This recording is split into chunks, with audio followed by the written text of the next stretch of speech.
You know, Yeah. we all need to probably do is keep the scoring down, and you have two guys. Is it a matter of pick your poison tonight, so to speak? I hope not. You know, they're NBA All-Stars for a reason. Statistically, when you study them, they run the second most isolations in the NBA. And so those two feature in a very large majority of that team statistic.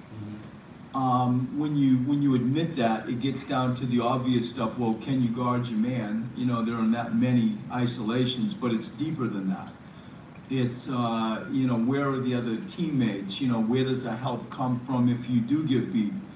The judgment of my teammate really isn't beat. I don't need to have inappropriate help and overreact, and then they throw it out for a three-point shot is also a part of isolation defense. And so whether it's, you know, me and you, I'm guarding John Wall, and I'm having to guard you, John Wall, and, you know, everybody else around here's got to figure out, do I have you or do I need help? That dynamic with those two guards, with that stat fact on isolation basketball, will be a real big part of our defensive success or lack thereof tonight.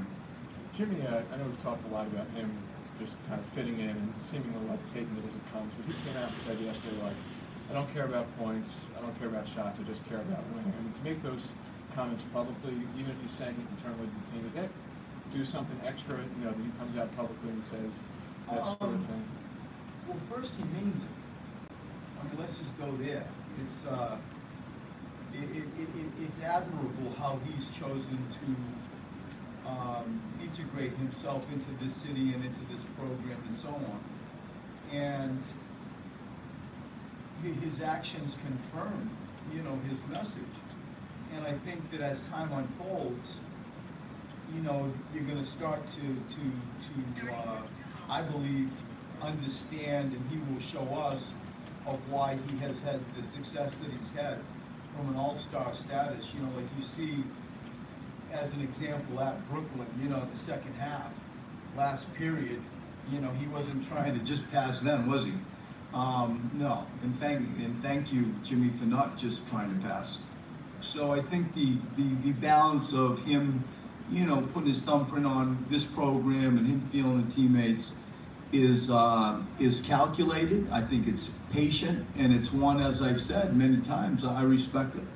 Fred, with Furkan, how would you describe the development that you've seen with him from when he got here to this point now? I think defensively he's improved leaps and bounds. We just hound him defensively. You know, we know you can shoot. We know you've got to bounce. I think he's very clever and creative sometimes with what he does with the ball and how he finds ways to have floaters or shoot, you know, 30-foot jump shots or make, you know, really clever type passes. Defensively is the area that has always, you know, been the one that frustrates me the most, and we challenge him and talk to him and lift him and all that, and he's responded, he's improved defensively, and he's only 20 years old. I mean, think of that.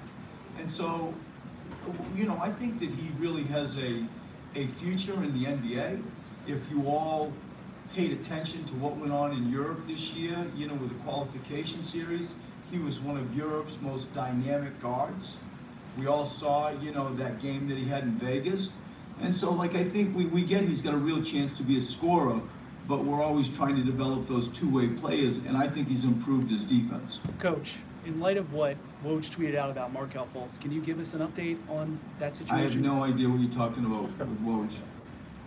He tweeted out that he will see multiple specialists, and there could be an update beginning of next week. Can you confirm that? I think that's true. Like, I think we will provide further information on Markelle Fultz. Not today. I don't know what the clubs has put out in relation to when we will actually give more information, but I know that he is seeing people, that there is still, you know, stuff going on where we're trying to learn more. You know, I was with Markelle yesterday. We had a fantastic day at the facility, and I thought he looked great. His spirit, his face, he looked great. And we look forward to just getting him back in here and getting him with his teammates and continuing to try to help move him forward. Coach, what did you do Wednesday defensively? Where do I begin? If you study like, you want me to get Coach speak? Why not? Okay, here we go. If you study pick and roll defense, you will see that there will either be a two-man eye, two people in the like a formation of an eye on the weak side, or a three-man eye. And trying to drill down on the rotations and the floor spots and the positioning of two-man eyes and three-man eyes. I think that we were excellent in static defensive basketball, showing our length. I think that we were excellent in static defensive basketball, understanding, you know, does Joel need help? Has the roller got behind? Does somebody in that two-man or three-man eye have to come over, you know, and tag a roller?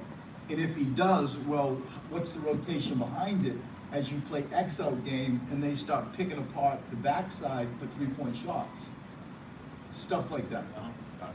So, Robert Covington was sort of your secondary help rim protector. Who is that guy for you right now in your view?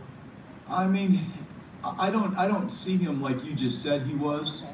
I think he could do that, but to anoint him our second primary rim protector is the first I've heard of that. He can do that, but that's certainly not, you know, how we viewed him in that capacity. Think about what we have with, you know, Ben Simmons at 6'10", you know, a Wilson Chandler comes with team. I think that because of our height and size, we can have some level of resistance at the rim when it's not Joel. By a mile, Joel is our best, obviously, rim protector. I think Mike Muscala, you know, in some switch-out situations has shown he too can be capable at the rim. But, you know, I think that to say that we're elite when Joel is not on the floor at the rim would be a mistake.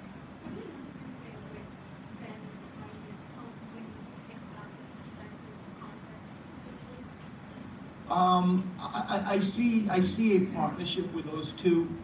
You know, I think that Ben Simmons can be anything he wants to be defensively. I've said it, I'll say it again now. I think his easiest way to impact an NBA game right now is through the defensive end. And I feel that when Ben locks in, and I thought he was great the last game, our world changes. It changes dramatically. And Jimmy, because that's how he's wired and built anyways, I see those two guys being a tremendous partnership, forming a tremendous partnership. And Jimmy helping Ben, and, you know, helping Ben, you know, from an accountability standpoint, all that stuff interests me. Watching those two guys shoot the other day was a tremendous sort of sight. Thinking like, you know, Ben's got somebody that, you know, like JJ, you can go to and say, what do you think, or what's been your experiences? And I like Ben being with and listening to Jimmy, especially from a defensive accountability standpoint. I think it's a healthy, respectful relationship that really, you know, can, to me, drive our defense.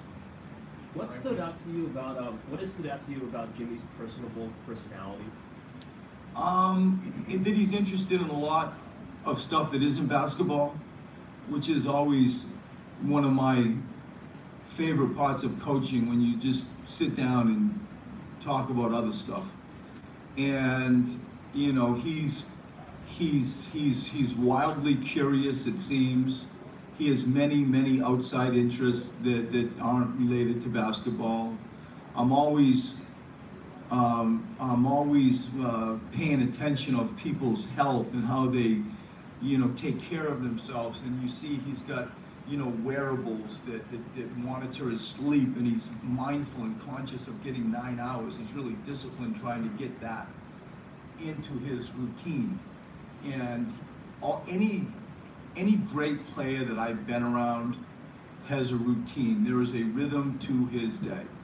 And they nap at a certain time, they get up at a certain time, they gotta get, you know, whatever shots they gotta get in a certain way. And that's been a consistent pattern with any of the Hall of Fame, All-Stars, whatever, that I've been around. and he's got that. And I'm thrilled that he's ours, and just excited, very excited to watch us grow. Right. When it comes to Joel, who's obviously very definitely into the talking that goes out on the court among players, willing participants. Do you, as part of a game plan, talk to him or the team as a whole when you're going up against an opponent or a team that gets technical fouls, are going to be prone to losing their focus? Is that something you address to him specifically and to the team as a whole? I think, and I hear your question. We have not talked about that with this Washington team. I hear what you're saying. You know, it comes up, I think, in real time for me more than sort of a pre-mortem type delivery. We have not spoken about it, as I've just said, but I do hear you, and I feel like if it starts getting to that stage, that state of a game, then we will try to get on top of it quickly. Brett, since Rob and Dario left for Minnesota, they've seen like their defensive identity has almost completely changed. And you obviously that too. And so you obviously were with Robert during a lot of the lean years up until now. When you see guys go somewhere that were part of your culture and they bring some of that to a new team, how does that make you feel about, you know, I guess the years that preceded that and what you're building? I mean, you feel like you've helped somebody. You know, you definitely feel like that they can be a small reflection of how we tried to coach them while they were here. As I've said many times with Robert, he's a poster child to what we tried to do in relation to development. The fact that he came where he came from, and now he's earning $4 million, and the league recognized him to be, you know, a first-team all-league defensive player, and maybe a defensive player of the year candidate. Someone told me he's been that good. And even Dario, the other night I'm watching him, he's got 9 offensive rebounds. You know, and that's all a part of, you know, the habits that we tried to create with him. You have a look at Minnesota's record, you know, since those two have come along and what they've been doing defensively. And, you know, I'm sure Minnesota's happy to have received 2 of our favorite people and players, and we follow them.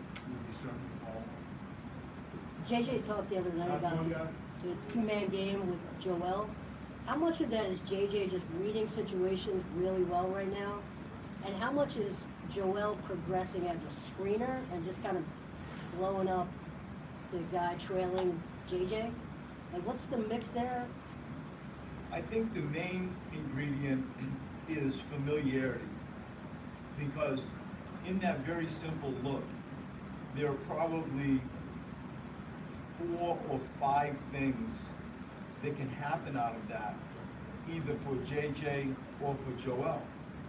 And although it's as vanilla can get in relation to a basketball action, the pieces that those two have learned to play with and uncover, and it's a, you know, I don't want to over dramatize it, but you saw it with a lot of, like, Stockton and Malone had it, Parker and Duncan had it.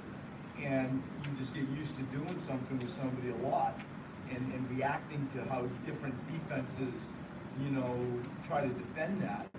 And you see enough variety, you're in enough situations, you're playing in fourth quarter crunch time basketball, you're playing, you know, deep into a playoff situation, so your real-time environment, your real-time experiences are very pronounced. And I think that those two are learning how to coexist and play in a familiar way more than I think, you know, there's technique and skill and all that, which there is, but I drape it under that familiarity. Thanks, everybody.